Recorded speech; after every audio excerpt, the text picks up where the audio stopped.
میں سب سے پہلے 1982 میں گیا تھا انگلستان. اس وقت میری ابھی شادی بھی نہیں ہوئی تھی اور ایسی مشورے میں بیٹھے تھے. میں رائمنڈ میں ہوتا تھا تو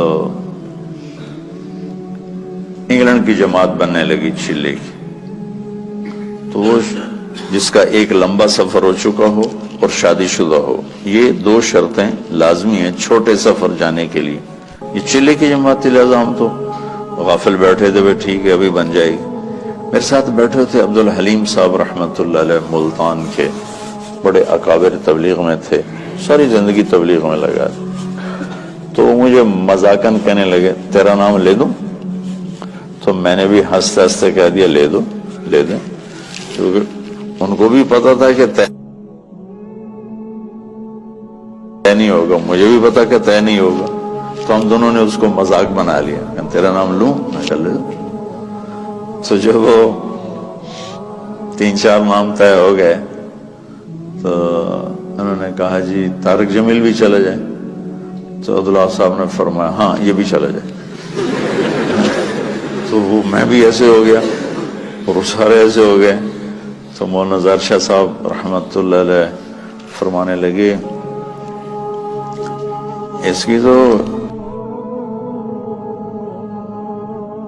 اس کا تو کوئی سفر نہیں ہوا. کہنے لگے کوئی بات نہیں، خدا بخش ساتھ ہے، سنبھال لے گا. بھائی خدا بخش صاحب امیر تھے، اس کی شادی بھی نہیں ہوئی. کوئی نہیں، خدا بخش اس کے ساتھ ہے، اس کو سنبھال لے گا. میں ہکا بکا حیران، میں یہ کیا ہو گیا؟ مجھے تو خواب و خیال بھی نہیں تھا کہ ایسے ہو جائے گا. تو سارے مشورے والے بھی حیران ہو گئے. اللہ نے میرا نصیب لکھا ہوا تھا. یہ میرا بیرون ملک کا پہلا سفر انڈیا تھا مارچ میں، اور یہ دسمبر میں تھا. باہر بیٹھے میں تو عبدالحلیم صاحب فرمانے لگے جلدی جا، پاسپورٹ بھی لے کے آ، پیسے بھی لے کے آ. تو اس وقت خیبر میل آنے والی تھی، وہ سامنے نظر آتی تھی، کوئی آبادی نہیں، کوئی گھر نہیں. ہم رائمنڈ کے صحن میں بیٹھ کر ریلوے کی پٹڑی دیکھتے تھے، بیچ میں رکاوٹ ہی کوئی نہیں تھی، ٹرینوں کو گزرتے دیکھتے تھے.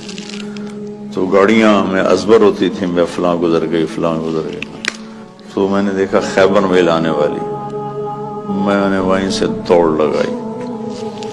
وہ ایک گیٹ اس طرف ہوتا تھا جنوب کی طرف، وہ بند رہتا تھا. تو اس وقت ہمت جوانی میں نے جمپ لگایا، گیٹ کو پکڑ کے چھلانگ لگا کہ ادھر گرا، دوڑ لگا.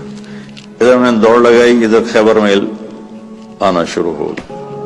میں کہ مارا گیا، نہیں پکڑ سکتا. خیر بھاگتے بھاگتے بھاگتے خیبر میل حرکت میں آ گئی، اور میں نے آخری ڈبے کا جا کے ڈنڈا پکڑا، میں اس پہ سوار ہو گیا. خرچہ پتہ کتنا تھا اس وقت؟ 10,000. انگلینڈ کا جانے کا 8,000 کا ٹکٹ تھا اور 2,000 اوپر خرچ.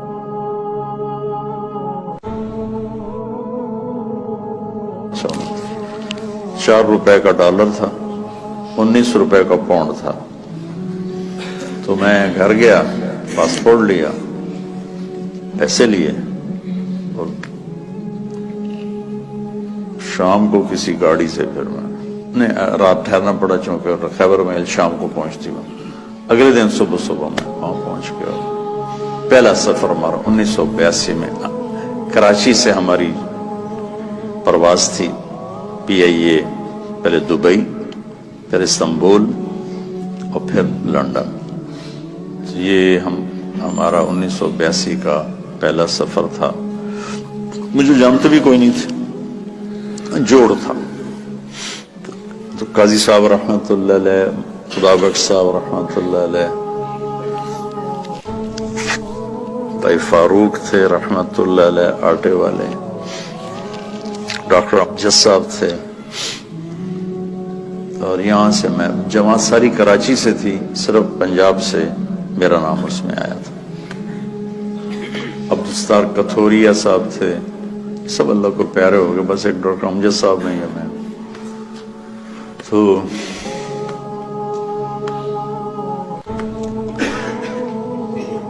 پہلی دفعہ ٹھنڈ میں گئے، نہ اتنی ٹھنڈ کبھی دیکھی تھی.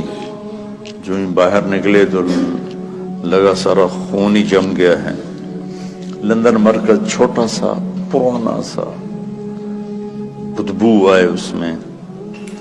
وہاں ہماری جماعت ٹھہری. 2 دن کے بعد ہم ڈیوزبری گئے تو جوڑ تھا، یہ جتنے آپ بیٹھے ہو نا بس اتنا مجمع تھا، پورے ڈیوز انگلینڈ کے اجتماع کا اتنا مجمع جتنا آپ بیٹھے بس. اور اس میں بھی کوئی چل پڑا ہے، کوئی آ رہا ہے، کوئی جا رہا ہے.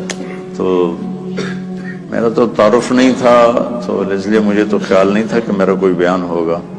ہاں عربی میری بہت اعلیٰ تھی اس وقت، تو ترجمانوں نے مجھے جاتی لگا دیا بیان کا ترجمہ. تو میں بھی اپنا لگ گیا ترجمے میں. قاضی صاحب رحمۃ اللہ علیہ بہت شفقت فرمایا کرتے تھے. انہوں نے اگلے دن کہا کہ اس کا بھی تو کوئی بیان کرو. تو پھر وہ انہوں نے طے کر دیا میرا ایک مختصر سا بیان. غالباً مغرب کے بعد تھا، مغرب سے عشاء تھوڑا سا ٹائم ہوتا ہے.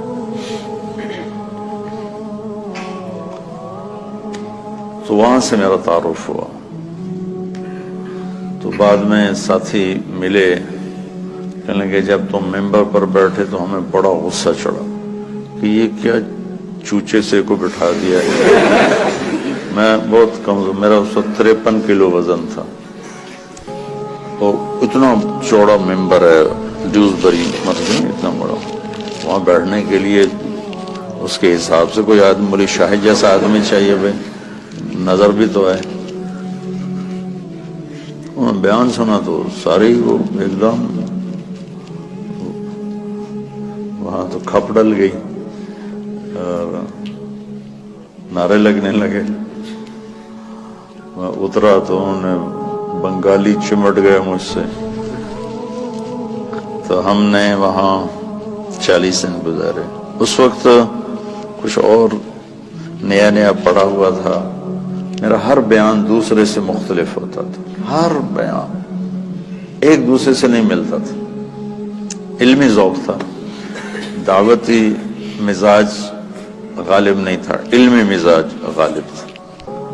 تو میں نے کوئی 80 بیان کیے، سب ایک مختلف وہ ایک دوسرے سے نہیں ملتا تھا. اتنا مجھے یاد ہے، کیا کیے وہ یاد نہیں. وہ میرا بہت بڑا تعارف ہو گیا وہاں. تو 1982 سے اب یہ کیا ہے 2017 ہے، مسلسل میرا جانا ہو رہا ہے. اللہ لے جاتا ہے اپنے فضل و کرم سے.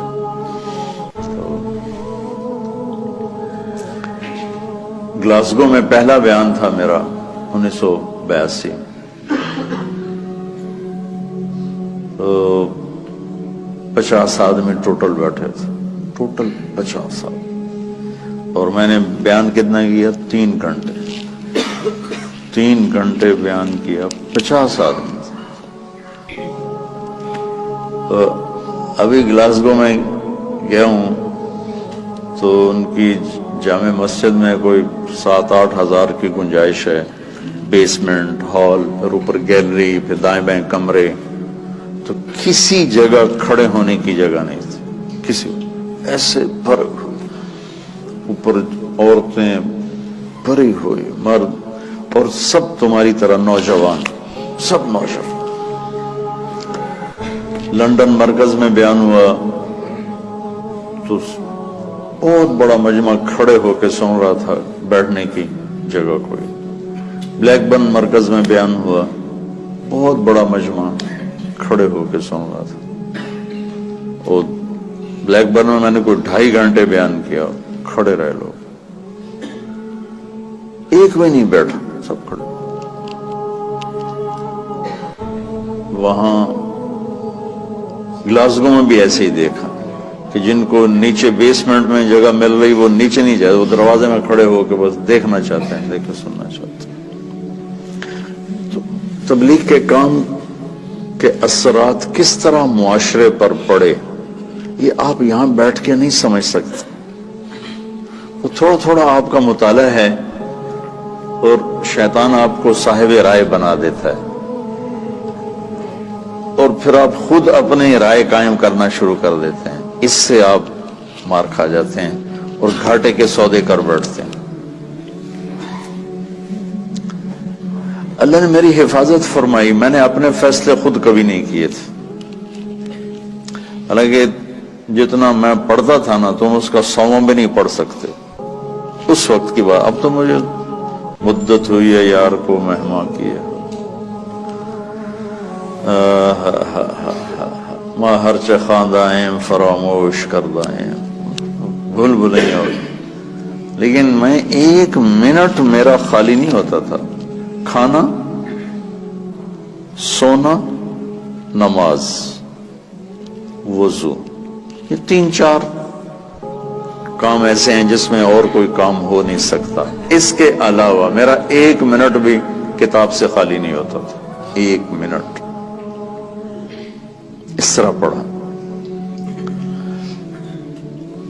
لیکن تمہاری طرح مجتہد نہیں بنا میں، جو مجھے کہہ دیا میرے استادوں نے میں نے سر جھکا دیا، تو ٹھیک، اور آج تک میرا یہی حال، ٹھیک جو آپ فرمائیں ٹھیک۔ اس سے بہت بڑی حفاظت کا نظام چلتا ہے۔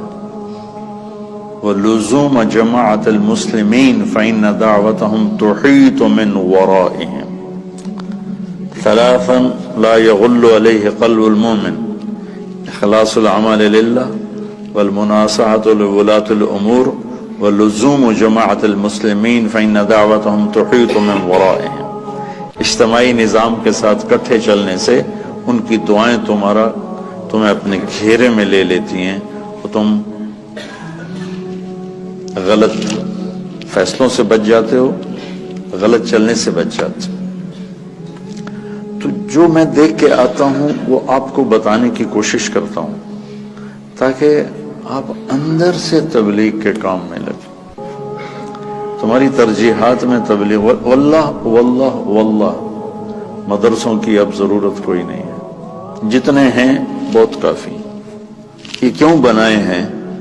جس رخ سے میں سوچ رہا ہوں اس لحاظ سے اتنا قحط ہے کہ اندھیرا چھایا ہوا ہے، کہ ایسی نسل علماء کی جو ایک ریڑھی والے کے بھی پاؤں پکڑ کے اسے اللہ کی ماننے کے لیے تیار کریں، یہ مجمع کوئی نہیں۔ جنہیں گرے سے گرے پڑے تک کو بھی اللہ کی بات پہنچانے میں آر محسوس نہ ہو، یہ کوئی نہیں۔ میں چاہتا ہوں تم